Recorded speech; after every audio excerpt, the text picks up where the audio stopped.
नमस्कार। सत्य हिंदी के कार्यक्रम द डेली शो में आपका स्वागत है। मैं हूं आपका मित्र साथी हमदर्द मुकेश कुमार। दोस्तों, आप सत्य हिंदी को देख रहे हैं, पसंद कर रहे हैं और ये हमारे लिए बहुत खुशी की बात है। हम चाहते हैं कि हमारा आपका ये संबंध और भी मधुर बने, प्रगाढ़ बने, मजबूत बने। और इसके लिए हम आपसे गुजारिश करते हैं कि आप इस वीडियो के साथ दिए गए डिस्क्रिप्शन में जाएं, उसमें नीचे एक लिंक है, उसको क्लिक करें। हमें यकीन है कि आप ऐसा ज़रूर करेंगे। तो आइए अब शुरू करते हैं आज का द डेली शो। दोस्तों, अगर कोई आपसे पूछे कि इस समय अमेरिका का सबसे बड़ा दुश्मन नंबर 1 कौन है, तो कई लोग छूटते ही कहेंगे कोरोना वायरस। अमेरिका पूरा कोरोना के गिरफ्त में है। हज़ारों लोग मर गए हैं और लाखों लोग इसके चपेट में आ गए हैं और ऐसा लग रहा है कि ये संकट अभी चलेगा। तो इसको देखते हुए कोई भी ये अनुमान लगाएगा और उस अनुमान में कोई बहुत बुराई भी नहीं है, कमी भी नहीं है। निश्चित रूप से एक बहुत बड़ा दुश्मन कोरोना अमेरिका का है। कुछ लोग ये अनुमान लगाएंगे कि अमेरिका का दुश्मन नंबर 1 चीन है और ये भी काफ़ी हद तक सही है, क्योंकि चीन से अमेरिका की ठनी हुई है। पहले ट्रेड वॉर को लेकर, व्यापार युद्ध को लेकर ठनी हुई थी और फिर चीन से कोरोना वायरस आया है, इसलिए कोरोना वायरस की वजह से भी उससे ठनी हुई है। फिर दुनिया में सामरिक मुद्दों को लेकर भी अमेरिका और चीन में विवाद बना रहता है। तो चीन भी नंबर 1 के दुश्मन के लायक अमेरिका का माना जा सकता है। लेकिन वास्तव में देखा जाए इस समय तो ये दोनों ही अमेरिका के नंबर 1 दुश्मन नहीं हैं। अमेरिका का नंबर 1 दुश्मन इस समय है अमेरिका के राष्ट्रपति डोनाल्ड ट्रंप। और वो इसलिए हैं कि उन्होंने जिस तरह से हरकत की है, जिस तरह से वो लगातार अमेरिका को मुसीबत में डालते जा रहे हैं और अब उनके निर्णयों की वजह से अमेरिका महामारी के चपेट में आता जा रहा है, इसलिए आज की तारीख में वो अमेरिका के दुश्मन नंबर 1 दिख रहे हैं। दरअसल उन्होंने एक के बाद एक अमेरिका के लिए आत्मघाती कदम उठाए हैं। उन्होंने शुरू ही इसी से किया था कि अमेरिका को कोरोना से कोई ख़तरा नहीं है। ये जनवरी की बात है, जबकि साफ दिख रहा था, उनके मेडिकल एक्सपर्ट कह रहे थे कि कोरोना वायरस एक बहुत बड़ा संकट बन सकता है। उन्होंने उसको अनदेखा किया, खारिज किया। इसके बाद उन्होंने जब लगा कि बढ़ रहा है तो उन्होंने ये कहना शुरू किया कि ये तो कुछ दिन की बात है, सब ठीक हो रहा है, कंट्रोल में है। और इस तरह से ये समस्या बढ़ती चली गई। उन्होंने इस पर बहुत ध्यान नहीं दिया। इसके बाद अब उनके जो ताज़ा बयान आए हैं, आप उन पर गौर करें। उन्होंने अभी कहा कि कोरोना के मरीज़ों को रोगाणुनाशक दवाइयों के इंजेक्शन देने चाहिए, कीटनाशक के इंजेक्शन दे देने चाहिए और उससे अंदर वायरस मर जाएंगे।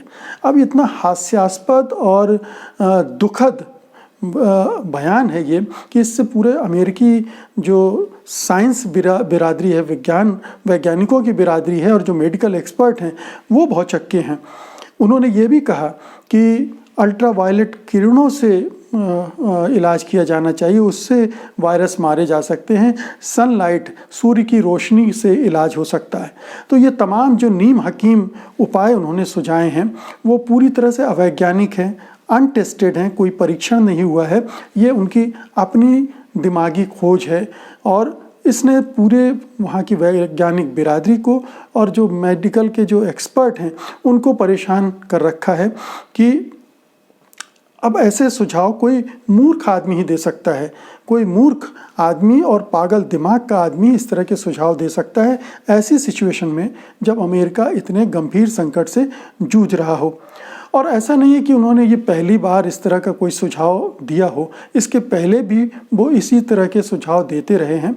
और जो क्लोरोडॉक्सीक्विन पर उनका जोर रहा है, क्लोरोक्विन पर जोर रहा है, वो भी उनकी इसी एक जिद का परिणाम था जिसको अमेरिका के मेडिकल एक्सपर्ट बिल्कुल भी मानने को तैयार नहीं थे, क्योंकि उसका भी कोई टेस्ट नहीं हुआ है, उसके कोई ट्रायल नहीं हुए हैं, उसको आजमाया नहीं गया है। जबकि ट्रंप साहब लगातार उस पर जोर देते रहे और जोर ही नहीं देते रहे बल्कि उसका ढेर सारा स्टॉक उन्होंने जमा करवा लिया।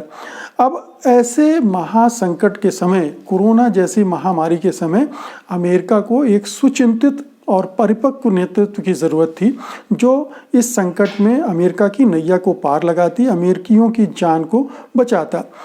मगर उसे ट्रंप जैसा नेता मिला है। एक नंबर के अड़ियल हैं ट्रंप, ये उन्होंने दिखा दिया है। और उनको लगता है कि उनका कॉमन सेंस, जो वैज्ञानिक खोज हैं, जो वैज्ञानिक रिसर्च हैं, उनसे ज़्यादा कारगर होगा और वो अपने कॉमन सेंस का हवाला दे देकर इस तरह के उपाय सुझाते रहते हैं। दरअसल वो इतने आत्ममुग्ध हैं, अपनी अकल पर, अपनी पर्सनालिटी पर, अपने सोच पर, अपने काम करने के तरीक़ों को लेकर बहुत मुग्ध हैं वो।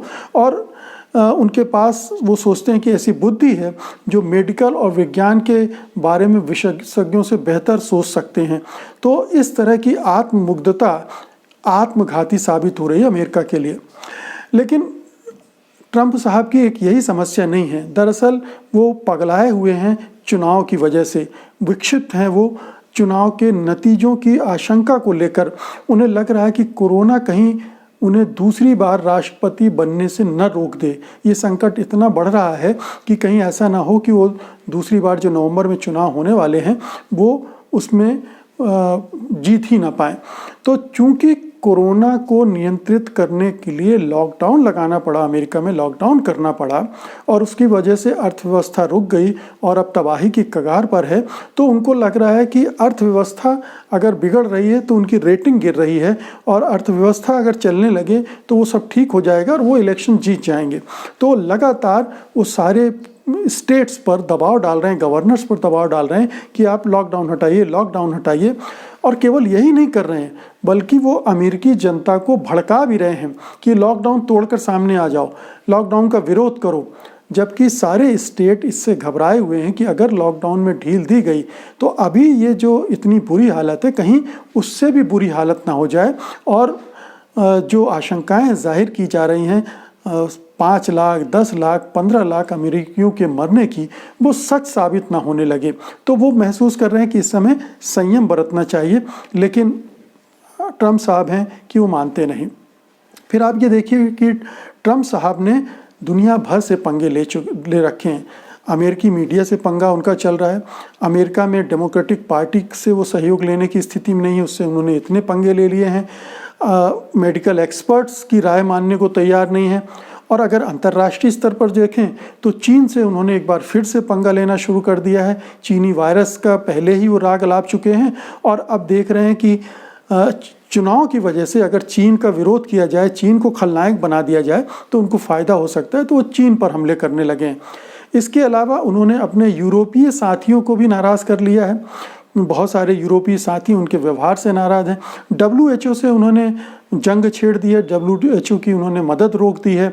फिर आप ईरान से भी वो भिड़े हुए हैं।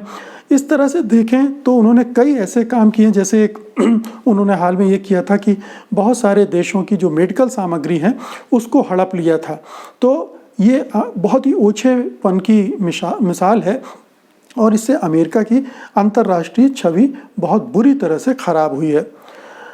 जब ट्रंप साहब चुनकर आए थे, जब उनका इलेक्शन हुआ था 4 साल पहले, 3.5 साल पहले, तो वहाँ के एक्सपर्ट्स ने और जो मनोचिकित्सक हैं उन्होंने कहा था कि डोनाल्ड ट्रंप राष्ट्रपति बनने के अयोग्य हैं क्योंकि उनकी मानसिक स्थिति ऐसी नहीं है कि वो इस पद को संभाल सकें। उनकी जो मनोदशा है, जो उनमें कुछ मनोविकार हैं, मनोरोग हैं, जिसकी वजह से वो ये काम नहीं कर सकते हैं। कुछ ने उन्हें साइकोपैथ भी कहा था। आज अमेरिका में जिस तरह से अमेरिकी राष्ट्रपति बिहेव कर रहे हैं, बर्ताव कर रहे हैं, उससे ये सिद्ध होता है कि वो एक्सपर्ट बिल्कुल सही थे। उन्होंने बिल्कुल सही भविष्यवाणी की थी। और आज जब अमेरिका इतने बड़े संकट से गुजर रहा है तो एक साइकोपैथ उस देश का नेतृत्व कर रहा है, उसे और भी गड्ढे में, खाई में ढकेलने की कोशिश कर रहा है। तो जाहिर है कि जब किसी देश के पास ट्रंप जैसा नेतृत्व हो, राष्ट्रपति हो, तो उसे किसी और दुश्मन की क्या ज़रूरत है। इसलिए आप बेधड़क होकर, बेहिचक होकर ये मान सकते हैं कि इस समय अमेरिका का नंबर 1 दुश्मन अगर कोई है तो वो है राष्ट्रपति डोनाल्ड ट्रंप।